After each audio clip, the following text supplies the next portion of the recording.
Hello friend, नमस्कार। मैं हूं अंकिता मिश्रा। हिंदी साहित्य यूट्यूब चैनल में आपका बहुत बहुत स्वागत है। और दृष्टि की पुस्तक से हमारी सीरीज चल रही है फ्रेंड, और जिसमें हम भक्ति काल के टॉपिक को कवर कर रहे हैं।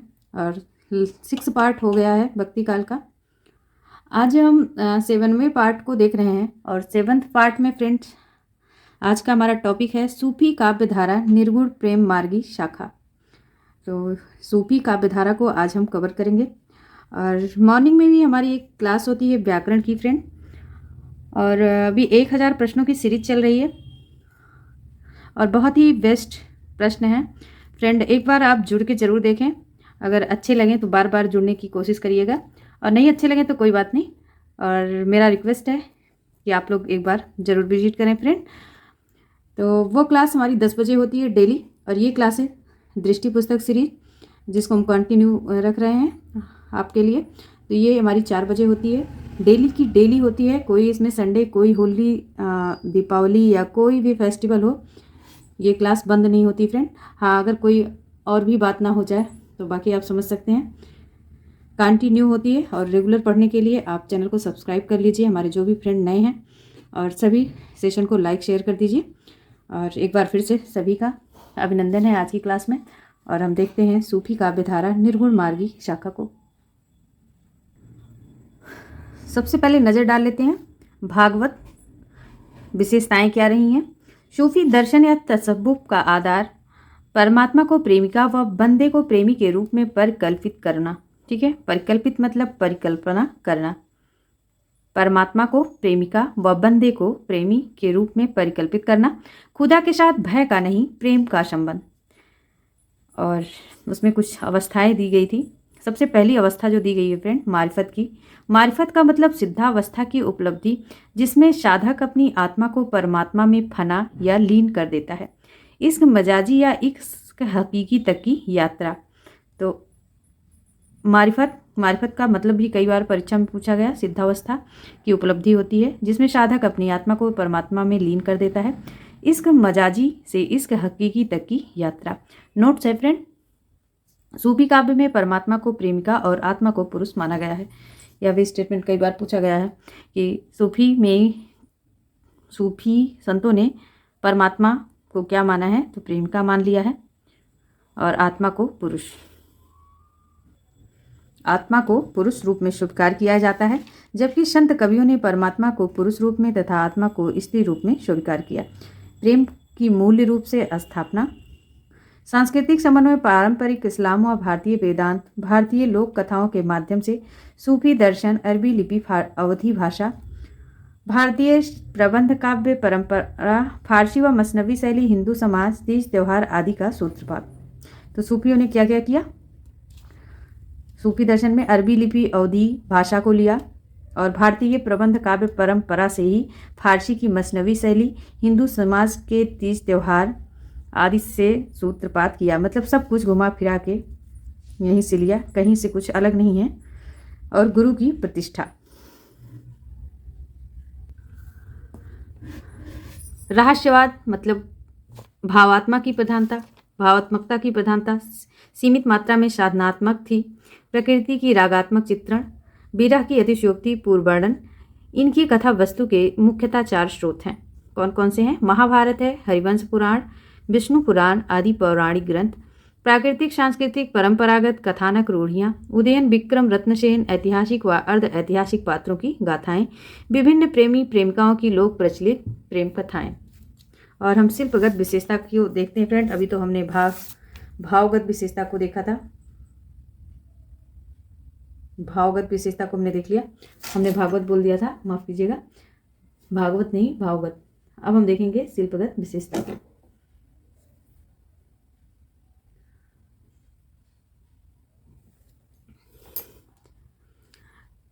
काव्य रूप प्रेमाख्यानक प्रबंधात्मक रहा। परंपरागत काव्य प्रबंध रूढ़ियाँ विद्यमान रही। और भाषा कैसी रही? ठेठ, अवधी, मुहावरेदार, अरबी, फारसी, उर्दू, भोजपुरी व लोक भाषा के शब्दों की बहुतायत में प्रयोग। छंद मुख्यतः दोहा चौपाई में रहा। अलंकार, उपमा, रूपक, उत्प्रेक्षा, अतिशयोक्ति, समासोक्ति आदि। लोक कथाओं का प्रतीकात्मक चित्रण, खुदा व बंदे के प्रतीक। साहित्यकारों ने अपनी कल्पना शक्ति का योग किया, इसीलिए किसी भी प्रेमाख्यान को शुद्ध पौराणिक शुद्ध ऐतिहासिक नहीं कहा जा सकता है। प्रेमाख्यानों में विभिन्न पात्रों की दो मुख्य श्रेणियां हैं। पहली है फ्रेंड मानवीय श्रेणी, राजकुमार राजकुमारी आदि। मानवेतर में असुर राक्षस बैताल हंस आदि। तो मानवीय श्रेणी में अगर पूछा जाए तो राजकुमार और राजकुमारियों की कथा ली गई है। अगर वहीं मानवेतर की बात हो तो असुर राक्षस बैताल और हंस। ठीक है। प्रेमाख्यानक में विभिन्न पात्रों की मुख्य दो श्रेणियां हैं, तो दो पात्रों की श्रेणियां ली गई हैं। पात्रों की श्रेणियां हैं फ्रेंड। ठीक है। इस धारा के कवियों ने अपनी रचनाओं में प्रेम, काव्य, श्रृंगार आदि के गंभीर चित्रण के साथ साथ परंपरागत ज्ञान विज्ञान को भी प्रस्तुत किया है, जैसे दर्शन, पुराण, ज्योतिष, शकुन शास्त्र, काम शास्त्र, वैधक, संगीत शास्त्र, युद्ध कला आदि। आचार्य शुक्ल ने सूफी प्रबंध कल्पना को मसनवी एवं प्रेम पद्धति को फारसी पद्धति से जोड़ते हुए कहीं कहीं भारतीय पद्धति का मिश्रण उनमें अभारतीय माना है, परंतु आगे चलकर गणपत चंद्र गुप्त ने आदि विद्वानों ने नए शोध एवं तर्कों के आधार पर इन दोनों को भारतीय परंपरा में ही सिद्ध किया है। आगे हम देखेंगे फ्रेंड, अब जाके हमारा सूफी दर्शन स्टार्ट हो रहा है और अब हमें ध्यान से पढ़ना है।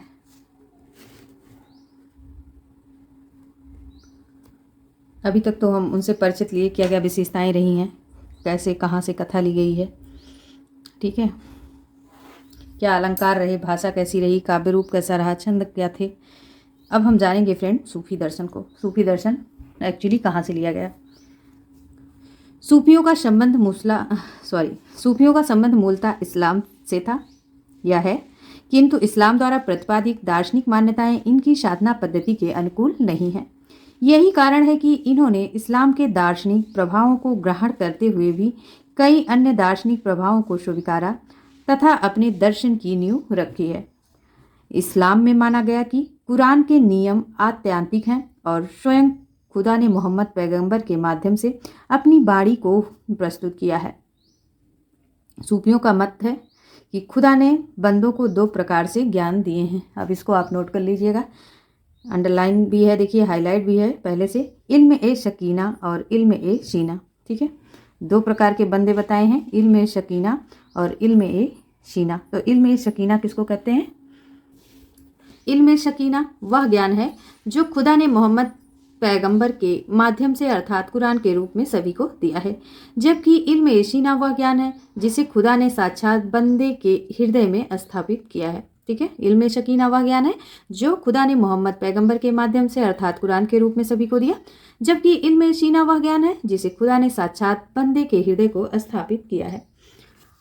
और सूफी दोनों ज्ञानों को प्रामाणिक मानते हैं, चाहे वो इल्म ए शीना हो या इल्म ए शकीना हो। ठीक है। प्रामाणिकता उनकी दृष्टि में अधिक है, इसके आधार पर उन्होंने अपने दर्शन की रूपरेखा तैयार की है। सूफी दर्शन पर मूल प्रभाव इस्लाम का है, किंतु इसके साथ साथ भारतीय उपनिषद दर्शन में विद्यमान अद्वैतवाद और प्लाटिनस के नव्य प्लेटोवाद का भी इन पर प्रभाव कम नहीं है। इस्लाम मानता है कि खुदा, जगत और जीव तीनों की वास्तविक तथा भिन्न सत्ताएं हैं। खुदा इतना पवित्र है कि उसे जगत जीव से अभिन्न नहीं माना जाता सकता। इस्लाम के अनुसार खुदा और बंदे में राजा और प्रजा या स्वामी और दास का संबंध है, प्रेम का नहीं है। सूफियों ने नव्य प्लेटोवाद और भारतीय उपनिषद दर्शन में दिखने वाले अद्वैतवाद की भावभूमि पर अपनी दार्शनिक मान्यताएं प्रस्तुत की, जो इस प्रकार है। सूफियों के अनुसार मनुष्य के चार विभाग हैं।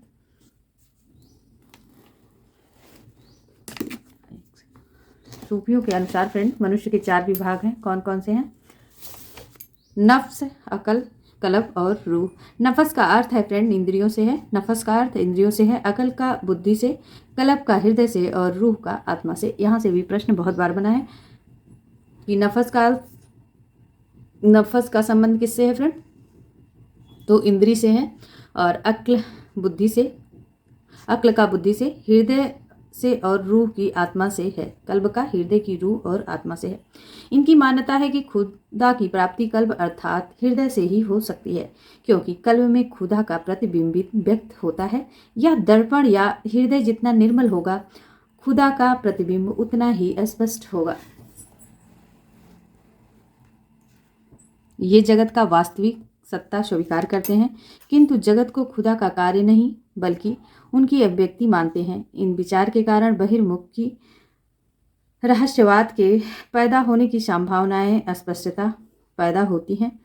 सूफियों के अनुसार बंदा अपनी साधना से खुद से एक हो सकता है। अद्वैतवाद का अहम ब्रह्मास्मि सोहम का भाव यहाँ अन लहके कहा लाता है, जिनका अर्थ बंदे और खुदा की एकता ही है। यह विचार इस्लाम के विरुद्ध है तथा अद्वैतवाद से प्रभावित है।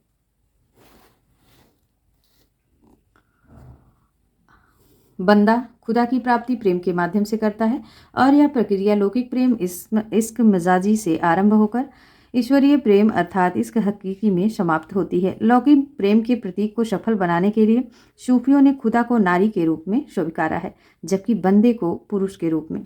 ठीक है, खुदा उन्होंने नारी को ही मान लिया है। ठीक है, शैतान की धारणा है कि सूफी दर्शन में महत्वपूर्ण है, जो शंकर के अद्वैतवाद की माया से अलग है। शैतान साधक की साधना में अवरोध उत्पन्न करता है। इन सभी परीक्षाओं को पार करके ही साधक खुदा से एक ही हो सकता है।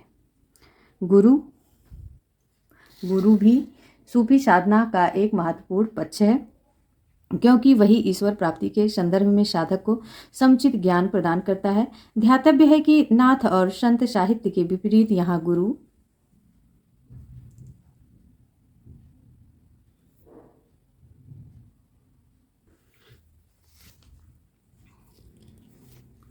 की भूमिका में मनुष्य का होना अनिवार्य नहीं, वह प्रकृति का कोई अवयव जैसे पक्षी भी हो सकता है। इस संपूर्ण प्रक्रिया में जब साधक चलता है तो उसकी साधना के अंतर्गत 4 अवस्थाएं हैं, और शरीयत, तरीकत, मारिफत, हकीकत। तो मारिफत का मतलब हमने अभी पढ़ के आ रहे हैं, सिद्धावस्था यानी लीन होना, किसी में फना होना बताया था। ठीक है, आत्मा को परमात्मा में लीन होना। बाकी शरीयत सामान्य अवस्था है, जिसमें कुरान के नियमों का पालन करना होता है। जब हृदय शुद्ध होता है तो वह अवस्था तरीकत में बदल जाती है या तरीकत कहलाती है, जिसमें ईश्वर की साधना का वास्तविक आरंभ होता है। मारिफत का अर्थ है ईश्वरीय अनुभूति का होना। हकीकत अंतिम अवस्था है, जब बंदे को खुदा की प्राप्ति हो जाती है। इनके अंतर्गत वह फना लीन होकर बाका अनस्वरता की प्राप्ति करता है।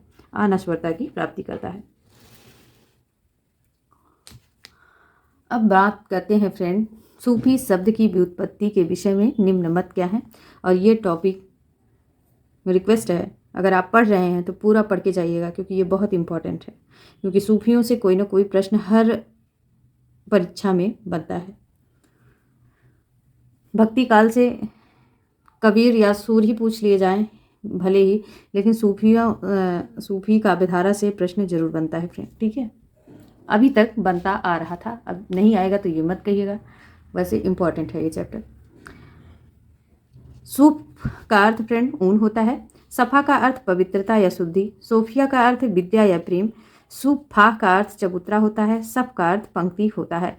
सूफी साधना में साधक की 4 अवस्थाएं मानी गई हैं, शरीयत, तरीकत, मारिफत, हकीकत। शरीयत का मतलब आचरण फ्रेंड, तरीकत का मतलब उपासना, मारिफत का मतलब सत्यबोध, हकीकत का मतलब सिद्धावस्था और शरीयत। और 4 लोक भी बताए गए। ये तो 4 पड़ाव रहे। अच्छा, आपको दिखाई नहीं दे रहा, एक सेकंड फ्रेंड, हाँ अब दिखाई देगा। ये तो 4 पड़ाव माने गए फ्रेंड। ठीक है, अब ये 4 लोक हैं। इस 4 लोक क्या हैं? नासूत, मलकूत, जबरूत, लाहूत। ठीक है, वैसे लोक कभी पूछे नहीं गए हैं, यहीं से प्रश्न बने हैं, इनका क्रम भी पूछा गया है। तो पहले आचरण, फिर उपासना, सत्यबोध, फिर सिद्धावस्था। भारत में सूफी प्रचार प्रसार 12वीं सदी में ख्वाजा मोइनुद्दीन चिश्ती ने किया है। हिंदी साहित्य में सूफी काव्यधारा या काव्य परंपरा का लगभग 14वीं शताब्दी से 18वीं शताब्दी तक है। अच्छा, सूफी काव्य का समय ये पूछा गया है, इम्पॉर्टेंट भी है, इसको आप अंडरलाइन कर सकते हैं। अब बात करते हैं प्रमुख सूफी संप्रदाय की संक्षिप्त रूपरेखा क्या रही है। पहले हैं फ्रेंड चिश्ती संप्रदाय। और चिश्ती संप्रदाय के आदि प्रवर्तक ख्वाजा अबू इसहाक सामी और ख्वाजा अबू अब्दाल चिश्ती हैं। और अगर भारत में प्रवर्तक पूछा जाए तो ख्वाजा मोइनुद्दीन चिश्ती 12वीं शताब्दी का उत्तरार्ध इनका समय है। सुहरावर्दी संप्रदाय के आदि प्रवर्तक शेख सिहाबुद्दीन सुहरावर्दी हैं। और भारत में प्रवर्तक पूछा जाए तो बहाउद्दीन है। यहाँ सिहाबुद्दीन है और भारत में पूछा जाए तो बहाउद्दीन जकारिया हैं। 13वीं शती का पूर्वार्ध इनका समय है। कादरी संप्रदाय की बात करें तो कादरी संप्रदाय के आदि प्रवर्तक कौन है? शेख अब्दुल कादिर गिलानी हैं। भारत में प्रवर्तक पूछा जाए तो बंदगी मोहम्मद गौश हैं। 15वीं शताब्दी का उत्तरार्ध इनका समय है फ्रेंड। तो एक बार फिर से रीड करें क्या फ्रेंड? चिश्ती संप्रदाय के आदि प्रवर्तक ख्वाजा अबू इसहाक सामी ख्वाजा अब्दुल अदाल चिश्ती। आदि प्रवर्तक अब भारत में प्रवर्तक ख्वाजा मोइनुद्दीन चिश्ती, समय 12वीं शताब्दी का उत्तरार्ध। सोहरावर्दी संप्रदाय शेख सिहाबुद्दीन सोहरावर्दी आदि प्रवर्तक हैं। भारत में प्रवर्तक शेख बहाउद्दीन जकारिया हैं। समय इनका 13वीं शताब्दी का पूर्वार्ध है। कादिर संप्रदाय की बात करें तो इनके आदि प्रवर्तक हैं शेख अब्दुल कादिर गिलानी। और भारत में प्रवर्तक हैं बंदगी मोहम्मद गौश और समय इनका 15वीं शताब्दी का उत्तरार्ध है। अब आगे फ्रेंड बात करते हैं प्रमुख प्रेमाख्यानक काव्य एवं उनकी विशेषताओं की। प्रेमाख्यानक काव्य वर्ष है, कवि है, प्रयुक्त भाषा है, छंद है फ्रेंड। तो हंसावली 1370 ईस्वी, हंसावली 1370 ईस्वी। कवि इनके आशायित हैं। प्रयुक्त भाषा राजस्थानी है। प्रयुक्त छंद दोहा चौपाई है। चंदायन का समय 1379 है और कवि इनके मुल्ला दाऊद हैं। प्रयुक्त भाषा अवधी और प्रयुक्त छंद दोहा चौपाई है। लखम सेन पद्मावती की कथा 1459 ईस्वी। कवि दामोदर कवि हैं। राजस्थानी भाषा है। दोहा चौपाई सोरठा में है। सत्यवती कथा 1501 ईस्वी। ईश्वर दास हैं कवि, अवधी भाषा में है। दोहा चौपाई। मृगावती का समय 1501 ईस्वी। कुतुबन है, अवधी भाषा में है। दोहा चौपाई। माधवानल कामकंदला 1527 ईस्वी। 1527 ईस्वी। गणपति राजस्थानी सिर्फ दोहा छंद में प्रयुक्त है। पद्मावत की बात करें इनका समय 1540 है। कवि जायसी, अवधी भाषा में है। दोहा चौपाई शैली। मधुमालती का समय 1545 है। मंझन कवि हैं, अवधी भाषा में है। दोहा चौपाई शैली में है। माधवानल कामकंदला चौपाई है ये 1556। समय है कुशल लाभ की है। राजस्थानी भाषा में है। दोहा चौपाई और सोरठा में है। प्रेम विलास प्रेमलता की कथा 1556 ईस्वी और जटमल कवि हैं। राजस्थानी भाषा में है। दोहा चौपाई में है। रूप मंजरी 1568 ईस्वी नंददास की है और ब्रज भाषा में है। दोहा चौपाई शैली में है। माधवानल कामकंदला चौपाई शैली में है। चौपाई है ये। माधवानल कामकंदला चौपाई 1584 ईस्वी। कवि इनके आलम है, अवधी भाषा में है। दोहा चौपाई और सोरठा है। छिताई वार्ता 1590 ईस्वी नारायण दास। राजस्थानी ब्रजभाषा में है। दोहा चौपाई शैली में है। चित्रावली 1613 ईस्वी उस्मान की है। अवधी भाषा में है। दोहा चौपाई शैली है। रस रतन 1618 ईस्वी भूकर कवि, अवधी भाषा में है। दोहा चौपाई शैली में है। ज्ञान दीप 1619 ईस्वी शेख नबी, अवधी भाषा में। दोहा चौपाई शैली में है। नल दमयंती 1625 ईस्वी नरपति व्यास, अवधी भाषा में। दोहा चौपाई शैली में है। नल चरित्र 1641 ईस्वी मुकुंद सिंह, अवधी भाषा में है। दोहा चौपाई शैली में है। और हंस जवाहिर 1731 कासिम शाह, अवधी भाषा में है। दोहा चौपाई शैली में है। और इंद्रावती 1744 ईस्वी नूर मोहम्मद की है। अवधी भाषा में है। दोहा चौपाई शैली में है। और अनुराग बाचुड़ी नूर मोहम्मद की है। 1764 ईस्वी, अवधी भाषा में है। बरवे में है। बरवे और चौपाई में है। ये पूछा भी जाता है। भाषा अवधी है, बरवे और चौपाई। ये प्रश्न बना हुआ है, इम्पॉर्टेंट भी है। जहाँ भी जो भी क्वेश्चन आए हैं सब पे हमने इम्पॉर्टेंट लगा के रखा है, ठीक है। तो जहाँ भी इम्पॉर्टेंट आ जाए या हाईलाइट आ जाए तो आप समझ लीजिए ये इम्पॉर्टेंट है। तो इसमें याद रखने वाली बात क्या है कि माधवानल कामकंदला 3 है, ठीक है। बाकी सब तो आप याद कर ही लेते हैं। तो पहली माधवानल कामकंदला 1527 में है, गणपत की है और राजस्थानी भाषा में है, सिर्फ दोहा छंद में प्रयुक्त है। और दूसरी माधवानल कामकंदला चौपाई में है, 1556 में है, कुशल लाभ की है, राजस्थानी भाषा में है, दोहा चौपाई और सोरठा में है। और तीसरी फ्रेंड आलम की है। तीसरी माधवानल कामकंदला आलम की है। ये देखिए तीसरी माधवानल कामकंदला आलम की है, 1584 की। अवधी भाषा में है दोहा, चौपाई, सोरठा। वैसे अगर पूछा जाएगा तो तीनों का सन जरूर दिया रहेगा, और सन में आप कंफ्यूज मत होइएगा। 27 में गणपति की पूजा करते हैं, समझ लीजिए। 56 में कुशल हो जाते हैं, और 84 में आलम पूरा बन जाता है। ठीक है, कुशल हो जाएंगे तो आलम अपने आप बन जाएगा। तो ऐसे आप याद कर लीजिएगा, और अगर ट्रिक होगी आपके पास। ठीक है, आगे देखिए। हंसावली का काव्य भाषा के विषय में मतभेद है, किंतु विद्वान इसे गुजराती काव्य रचना समझते हैं। किंतु राजस्थानी मोतीलाल मेनारिया ने राजस्थानी भाषा का साहित्य में इसे राजस्थानी काव्य माना है। समझ गए क्या क्या बातें हुई? कि हंसावली की काव्य भाषा के विषय में मतभेद है। कुछ विद्वान इसे गुजराती रचना मानते हैं, कुछ राजस्थानी मानते हैं। मोतीलाल मेनारिया ने राजस्थानी भाषा साहित्य में इसे राजस्थानी काव्य माना है। ठीक है, नोट्स है। शेख निसार यूसुफ जुलेखा 1790 ईस्वी तथा नसीर की प्रेम दर्पण 1847 ईस्वी में महत्वपूर्ण प्रेमाख्यानक काव्य है। प्रेम दर्पण की कथा यूसुफ जुलेखा के समान है। तो ये रहा प्रमुख प्रेमाख्यानक काव्यों, उनकी विशेषताएं और रचनाएं, भाषा, शैली हमने देख लिया। अब हम देखते हैं फ्रेंड सूफी शाखा के प्रथम कवि और प्रस्तोता को। सूफी शाखा के प्रथम कवि और प्रस्तोता को देखते हैं।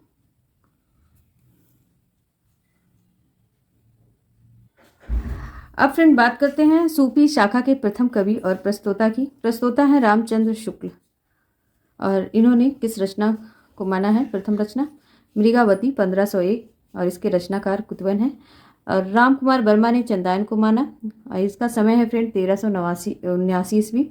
रचनाकार मुल्ला दाऊद है। हजारी प्रसाद द्विवेदी ने सत्यवती कथा को प्रथम कवि माना है, और इसके कवि फ्रेंड या रचनाकार ईश्वर दास हैं। 1501 की यह रचना है। गणपत चंद्र गुप्त हंसावली को मानते हैं।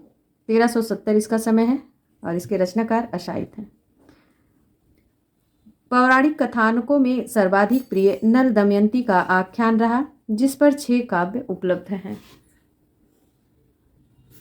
अब हंसावली की बात करते हैं फ्रेंड। हंसावली जिसे गणपत चंद्र गुप्त ने माना, 1370 की रचना है, अशायित कवि है। तो हंसावली का रचना स्रोत विक्रम बैताल की कथा है। इसमें पाटन की राजकुमारी हंसावली की कहानी है। रामकुमार वर्मा ने संधि काल के अंतर्गत मुल्ला दाऊद को रखा है।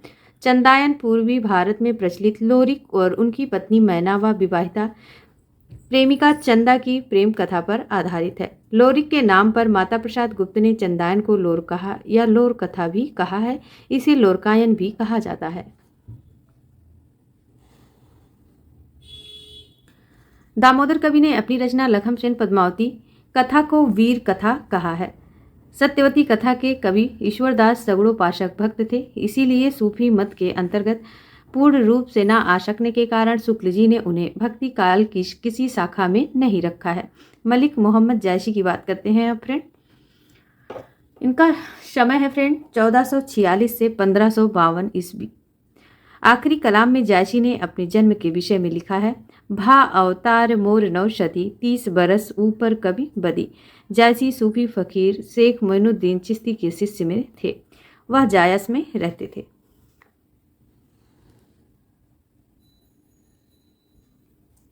जैसी की रचनाओं का संक्षिप्त परिचय है।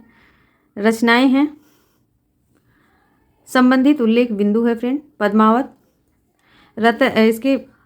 रतन सेन पद्मावती नागमती की प्रेम कहानी है। पद्मावत में अखरावट देवनागरी वर्णमाला के हर अक्षर को लेकर सिद्धांत संबंधी तत्वों से भरी चौपाई सूफी दर्शन को प्रस्तुत करना है।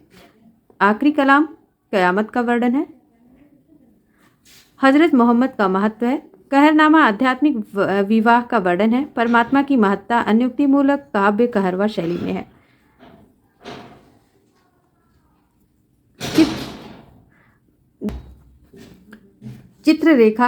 चित्ररेखा का वह प्रतीक कुंवर की प्रेम कहानी है। मशलनामा लोकोक्तियों मिसलों के माध्यम से ईश्वर के प्रति प्रेम आदि है। कान्हावत कृष्ण का चरित्र है। पद्मावत जैसी शैली संभवतः हिंदी साहित्य का प्रथम कृष्ण काव्य। भा अवतारवाद का प्रतिपादन सूफी मत से अछूती है। ठीक है, अब बात करते हैं पद्मावत की। पद्मावत का समय 1540 है। कवि ने पद्मावत के निर्माण काल के विषय में लिखा है। सन 927 आहा कथा आरंभ बैन कवि कहा। जायसी ने 927 हिजरी अर्थात 1520 में पद्मावत का लेखन आरंभ किया और यह 20 वर्ष पश्चात अर्थात 1540 ईस्वी में पूर्ण हुआ। ठीक है, 20 वर्ष लग गए पद्मावत को लिखने में और लेखन आरंभ किए थे और पूर्ण कब किए? आरंभ 927 हिजरी यानी 20 वर्ष पश्चात 1540 में पूर्ण हुआ। इसे अवधि का प्रथम महाकाव्य माना जाता है। इसमें 57 खंड हैं। उत्प्रेक्षा अलंकार की प्रधानता है। ग्रंथारंभ में शाह वक्त शेर शाह की प्रशंसा है। शेर शाह दिल्ली सुल्तानु चारहु खंड तपे जस भानु। पद्मावत का एक बंगला अनुवाद आराकान राज्य के वजीर मगन ठाकुर ने 1650 ईस्वी के आसपास आलो उजाला नामक कवि ने करवाया था। इसको आप नोट कर लीजिएगा कि पद्मावत का एक बंगला अनुवाद आराकान राज्य के वजीर मगन ठाकुर ने सन 1650 ईस्वी के आसपास आलो उजाला नामक कवि ने करवाया था। विजयदेव नारायण शाही ने पद्मावत को अपने ढंग की त्रासदी या ट्रेजिडी कहा है। ट्रेजिडी का मतलब जानते ही होंगे आप, दुखांत। शाही जायसी को मूलतः कवि मानते हैं। पद्मावत व अन्योक्ति व शामाशोक्ति दोनों के तत्व हैं, फिर भी यह शामाशोक्ति के अधिक निकट हैं। पद्मावत को प्रतीकात्मक काव्य कहा जाता है। पद्मावत का प्रतीक योजना देखते हैं। प्रतीक है और अर्थ है। रतन सेन किसका प्रतीक है? तो अन्न या आत्मा साधक का। सिंघल हृदय का। पद्मावती सत्ता सात्विक बुद्धि परमात्मा का। सुगा हीरामन तोता गुरु का। नागमती दुनिया धंधा सांसारिक बुद्धि। राघव चेतन शैतान का। अलाउद्दीन माया का।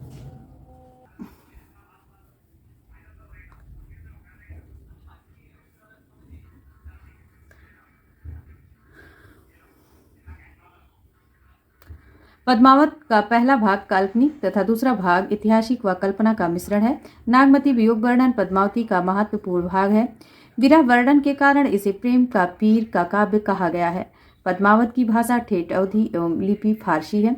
शुक्ल जी ने पद्मावत, अखरावट व आखिरी कलाम को ही जायसी की एक रचना मानते हैं। शुक्ल जी द्वारा संपादित मलिक मोहम्मद जायसी ग्रंथावली में ये 3 रचनाओं ही संकलित हैं। आखिरी कलाम 1528 हिजरी से 936 हिजरी बाबर के समय लिखी गई थी और इसमें बाबर की प्रशंसा है। यह भी प्रश्न बनता है कि पद्मावत किसके समय में लिखी गई? तो बाबर के समय में लिखी गई थी फ्रेंड, और इसमें बाबर की प्रशंसा भी है लास्ट में। सॉरी, पद्मावत नहीं, सॉरी पद्मावत नहीं फ्रेंड, आखिरी कलाम। ठीक है, आगे बात करते हैं। करें या ब्रेक करें? चलिए थोड़ी सी बातें और करेंगे। हाँ, शुक्ल जी ने जायसी ग्रंथावली के वक्तव्य में लिखा है कि पद्मावत हिंदी के सर्वोत्तम महाकाव्यों में है। ठेठ अवधी भाषा के माधुर्य भावों की गंभीर की दृष्टि। देखिए, पद्मावत हिंदी का सर्वोत्तम महाप्रबंध काव्यों में है और ठेठ अवधी भाषा के माधुर्य भावों की गंभीरता की दृष्टि से यह काव्य निराला है। कुछ ऐसे शब्द हैं जिनका प्रयोग जायसी तुलसी को छोड़कर और किसी कवि ने नहीं किया। तुलसी की भाषा स्वरूप पूर्णतया समझने के लिए जायसी की भाषा का अध्ययन आवश्यक है। आखिरी कलाम की भाषा पद्मावत व अखरावट की अपेक्षा अधिक ठेठ बोलचाल की अवधि है। अब बात करते हैं फ्रेंड मंझन की। मधुमालती हिंदी का प्रथम प्रेमाख्यान है जिसमें बहुपत्नीवाद का अभाव है। मधुमालती में मनोहर नायक व मधुमालती राजकुमारी महारसनगर की प्रेम कथा के समांतर प्रेमा व ताराचंद की प्रेम कथा चलती है। बनारसीदास जैन ने आत्मकथा अर्धकथानक में मृगावती व मधुमालती का जिक्र मिलता है। दक्षिण के शायर नुसरती ने 1700 में मधुमालती के आधार पर दक्कनी उर्दू गुलशन इश्क नामक प्रेम कहानी लिखी है। उस्मान की बात करते हैं फ्रेंड, उस्मान जहांगीर के समकालीन थे। ये हाजी बाबा चिश्ती वंश के शिष्य थे। उस्मान ने चित्रावली में स्पष्ट रूप से रचना का उद्देश्य अमर होने की इच्छा बताई है।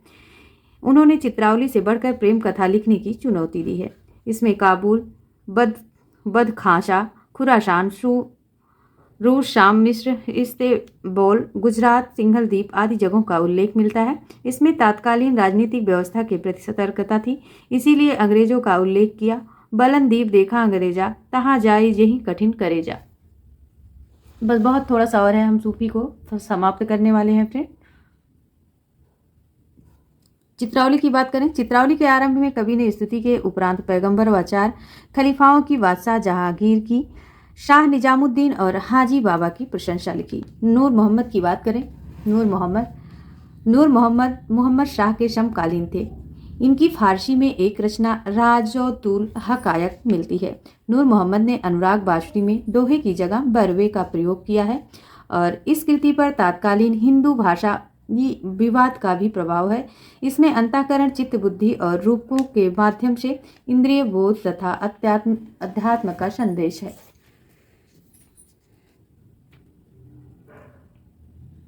इंद्रावती में शासक मोहम्मद शाह की प्रशंसा की गई है। अन्य तथ्यों पर नजर डालते हैं।